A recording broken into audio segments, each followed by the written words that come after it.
ফেব্রুয়ারি মাস মানে প্রেমের মাস।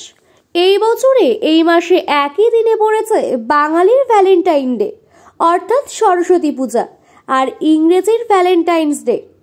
সব মিলিয়ে 14ই ফেব্রুয়ারি একেবারে জমজমাট। এই জমজমাট দিনে মেতে উঠবেন সকল প্রেমিক প্রেমিকা। বর্তমানে টলিপাড়ার চর্চিত জুটি হলেন অহনা দত্ত আর দীপঙ্কর রায়। টলিপাড়ার জনপ্রিয় অভিনেত্রী অহনা দত্ত বর্তমানে তিনি অভিনয় করছেন স্টার জলসার অনুরাগের ছোঁয়াতে। এই ধারাবাহিকের দৌলতে সকলের কাছে তিনি পরিচিতি মিশকা নামে। মিশকা নামের আগে বসে যাত্রেল সুন্দরী খলনায়িকা। পর্দায় দেখা যায় সূর্যর পিছনে ঘুরেই যাচ্ছে, কিন্তু সূর্য পাত্তা দেয় না। এই নিয়ে তার মনে প্রচন্ড অশান্তি, আর তার জেরে কুকর্ম করতে থাকেন, যার জন্য শাস্তিও পেতে হয়।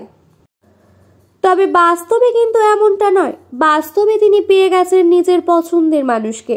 মা মেনে না নিলেও তিনি এগিয়ে গেছেন নিজের লক্ষ্যে। একটু তো মন খারাপ আছেই, কিন্তু নিজের পছন্দ মানুষকে যদি পরিবার মেনে না নেয়, একটা তো খারাপ লাগা থেকেই যায়। ভালো খারাপ মিশিয়ে তো জীবন, তাই অতীত ভুলে নিজের প্রেম নিয়ে খোলামেলা আড্ডা দিলেন। কিভাবে তাদের প্রেমের শুরুটা হয়েছিল, তারা একে অপরকে প্রপোজাল দিয়েছিল কিভাবে, ঘুরিয়ে পেঁচিয়ে নয়, সোজা সাপটাভাবেই প্রস্তাব দিয়েছিলেন। তবে কবে থেকে ভালো লাগা শুরু হয়েছিল সেটা মনে নেই। অভিনেত্রীর কথায়, আসতে হয় তো এসো, আর না হলে যেতে চাইলে আমি আটকাবো না। এই মনোভাব নিয়েই তো কথা বলা উচিত। আমাদের মধ্যে কোনো ন্যাকামি ছিল না। আমি তোমায় ভালোবাসি, তুমি আমায় ভালোবাসো, সম্পর্কে থাকতে চাই, এভাবেই শুরু সহজ সরল প্রেমের প্রপোজাল। কি দেখে একে অপরের মধ্যে ভালো লাগা শুরু হয়েছিল?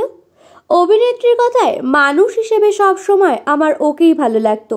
ও খুব মজার এবং আকর্ষণীয়, তাই দীপঙ্করকে ভালো লেগেছিল। একটা মানুষকে দেখেই বুঝতে পারি সে কেমন। আমাদের মধ্যে সিচুয়েশনশিপ ছিল না।